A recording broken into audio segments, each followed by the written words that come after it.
तो हेलो दोस्तों, कैसे हैं आप लोग। मैं हूं आदित्य और स्वागत है आपका मेरे और आपके अपने चैनल अल्ट्रा ईगो इंस्टिंक्ट पे। तो दोस्तों, हम लोग सब फ्यूचर ट्रंक्स की कहानी को जानते हैं और हम लोग ये भी जानते हैं कि फ्यूचर ट्रंक्स की टाइमलाइन में गोकू एक हार्ट वायरस की वजह से मर गया था।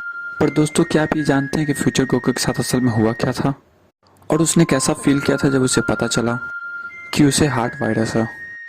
ये सिंपली एक फैन मांगा है जो मैं आप लोग के लिए लेके आया हूँ, जो कि हमें बताती है कि एक्चुअली गोकू ने क्या फील किया था जब उसे पता चला कि वो हार्ट वायरस से लड़ रहा है। स्टोरी की शुरुआत होती है जब फ्रीजा वापस धरती पे आता है गोकू से लड़ने के लिए। ये फ्यूचर ट्रंक्स की ही टाइमलाइन है, इसलिए इसमें जी वॉरियर्स को बचाने के लिए फ्यूचर ट्रंक्स नहीं आता है। इसीलिए उसका सामना करने के लिए धरती पर सिर्फ एक ही वॉरियर है, जो कि है पिक्कोलो, क्योंकि वेजिटा अभी तक सुपर सैयन नहीं बना है। फ्रीजा पिक्कोलो से बोलता है कि जब तक वो सैयन धरती पे नहीं आता तब तक तुम मेरे को एंटरटेन करोगे। तो पिक्कोलो बोलता है कि उस सैयन को तुम्हारी ये हालत देख के बहुत ही अच्छा लगेगा। और तभी पिक्कोलो हंसने लगता है और पिक्कोलो बोलता है कि इस बार वो सैयन तुम्हारी तानाशाही पूरी तरह से खत्म कर देगा। और तभी फ्रीजा को गुस्सा आ जाता है और वो पिक्कोलो को मारने के लिए अपना एक अटैक बनाकर उस पर मारता है। पर तभी वहाँ पर गोकू आ जाता है और वो फ्रीजा को रोक लेता है। फ्रीजा गोकू पे हमला करता है पर गोकू को कोई फर्क नहीं पड़ता और फ्रीजा फिर धरती को खत्म करने के लिए तैयार हो जाता है। पर तभी एक ही स्लैश में गोकू फ्रीजा को बीच से काट देता है। फ्रीजा इस बारी भी बड़े आराम से हार जाता है। पिक्कोलो आखिर में यह स्वीकार करता है कि एक सुपर सैयन की ताकत बहुत ही ज़्यादा होती है और पिक्कोलो ये रियलाइज करता है कि इस पावर को कोई भी सरपास नहीं कर सकता है और गोकू के होते हुए धरती को कोई खतरा नहीं है। 3 साल बीत जाते हैं और पिक्कोलो अपनी मेडिटेशन में लगा हुआ रहता है और तभी गोकू वहाँ पे आ जाता है और पिक्कोलो को बोलता है कि मैं तुम्हारे साथ ट्रेनिंग करना चाहता हूँ। इसके बाद वो दोनों लड़ने लगते हैं और पिक्कोलो बड़े आराम से गोकू से लड़ रहा होता है और उसे बोलता है कि तुम्हें मुझसे अगर लड़ना है तो सुपर सैयन में बदलो।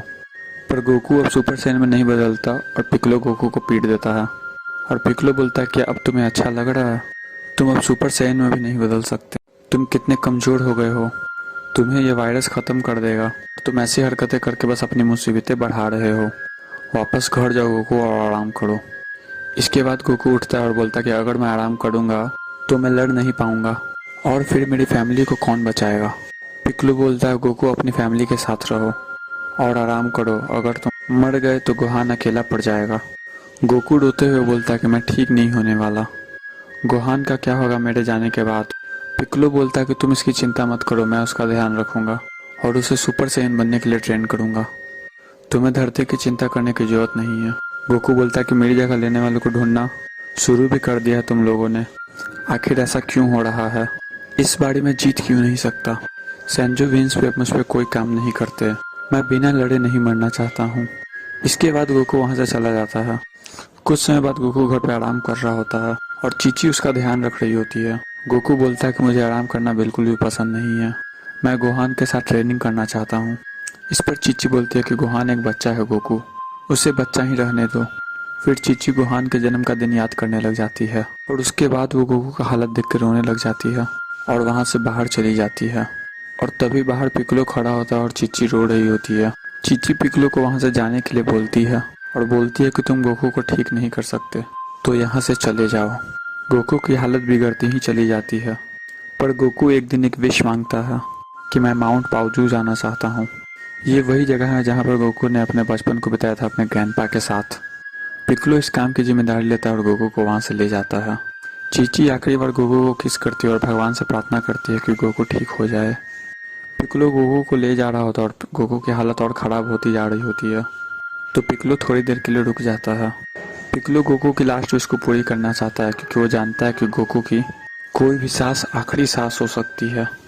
पिक्कोलो उस दिन को याद करता है जब उसने गोकू को पहली बार सुपर सैयन के फॉर्म में देखा था। पिक्कोलो सोचता है कि कौन सोच सकता था कि इतना ताकत और शख्स एक वायरस के हाथों मरेगा। तभी गोकू पिक्कोलो से पूछता है कि तुम रुक क्यों गए पिक्कोलो। पिक्कोलो बोलता है कि मैं तुम्हें आराम करने का थोड़ा सा टाइम देना चाहता हूँ। तभी गोकू को सोचने लग जाता है और तभी उसे उसके ग्रैंडपा गोहान दिखने लगते हैं। पिक्कोलो गोकू से बोलता है कि क्या हुआ गोकू, हमें चलना चाहिए। आखिरकार गोकू अपने पुराने घर पहुंच जाता है और गोकू उस घर को देख के बहुत ही खुश हो जाता है और गोकू कहता है कि चलो ट्रेनिंग करते हैं पिक्कोलो। पर पिक्कोलो मना कर देता है। गोकू बोलता है कि मैं अपने लास्ट कुछ दिन अपने हिसाब से जीना चाहता हूँ। पिक्कोलो गोकू को एक जोर का चाटा मारता है और उसे बोलता है कि तुम ऐसी बातें क्यों कर रहे हो, गोहान कल आने वाला और क्या तुम चाहते हो कि वो तुम्हें ऐसी हालत में देखे और ऐसे याद रखे। कल तुम गोहान के साथ थोड़ी ट्रेनिंग कर सकते हो। गोकू बोलता है कि तुम सही कह रहे हो, मैं अपने बेटे को अपनी ये साइड नहीं दिखा सकता। अगले दिन गोकू घर के बाहर खड़ा होता है और बोलता है कि मैं चीचू और गोहान को एक और देखना चाहता हूँ। गोकू पिक्लो से बोलता है कि मैं अपने आखिरी टाइम तक एक अच्छा पिता बनना चाहता हूँ। गोकू बोलता है कि तुम समझ सकते हो ना पिक्लो, मैं बहुत कमज़ोर हो गया हूँ। पिक्लो बोलता है कि किसने कहा कि तुम कमज़ोर हो गए हो, तुम दुनिया के सबसे ताकतवर शख्स हो। कमज़ोर तो मैं था जब मैं धरती पे आया था। तुम्हारी और गोहान की वजह से अब मैं धरती की रक्षा के लिए लड़ता हूँ। पर तुम्हें दूसरों से मदद लेने में शर्माना नहीं चाहिए गोकू, तुम मुझसे मदद मांग सकते हो। तभी गोकू की हालत बिगड़ने लग जाती है और पिक्लो गोकू को घर के अंदर लेके जाता है और उससे बोलता है कि थोड़ी देर और गोकू गोहान आने ही वाला होगा। तभी थोड़ी देर बाद गोकू कहीं और चला जाता है। पिक्लो गोकू को ढूंढने के लिए जाता है। वो देखता है कि गोकू एक जगह खड़ा है। पिक्लो देखता है कि गोकू धरती से स्पिरिट बम की शक्ति मांग रहा है। पिक्लो गोकू से पूछता है कि तुम क्या कर रहे हो गोकू। गोकू वो सारी शक्ति को ऑब्जर्व कर लेता है और सुपर सैयन में बदल जाता है। गोकू बोलता है कि प्लैनेट की एनर्जी की वजह से मैं बेहतर महसूस कर रहा हूँ, क्या तुम ट्रेनिंग करना चाहोगे।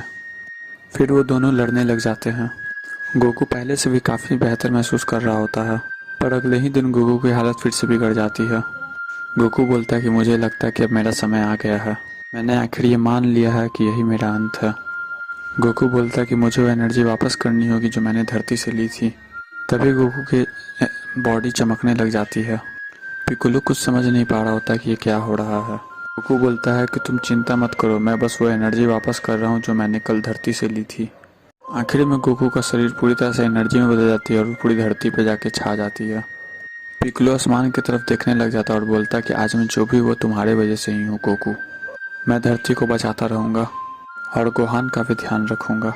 सन गोकू मेरे दोस्त, आखिरकार तुम आराम कर सकते हो। तभी बर्फ़ गिरने लग जाती है और गोहान से मिलने के लिए वहाँ पे कोई आता है। गोकू वहाँ आके बोलता है कि मैंने तुम्हें बहुत मिस किया गोहान। गोहान बोलता है कि मैंने भी आपको मिस किया डैड। गोकू आखिरी बार गोहान से मिलने वापस आया होता है और ये थी हमारे फ्यूचर गोकू की कहानी। दोस्तों मुझे पता है कि इस स्टोरी बहुत ही सैड थी और आपको ये सुन के ज़रूर सैड फील हुआ होगा और अच्छा भी लगा होगा। तो मैं आपसे रिक्वेस्ट करता हूँ कि आप वीडियो को ज़रूर लाइक करें और शेयर भी करें और कमेंट भी करके बताएं कि आपको इसमें कौन सा पार्ट सबसे अच्छा लगा। तो मिलते हैं दोस्तों अपनी नेक्स्ट वीडियो में।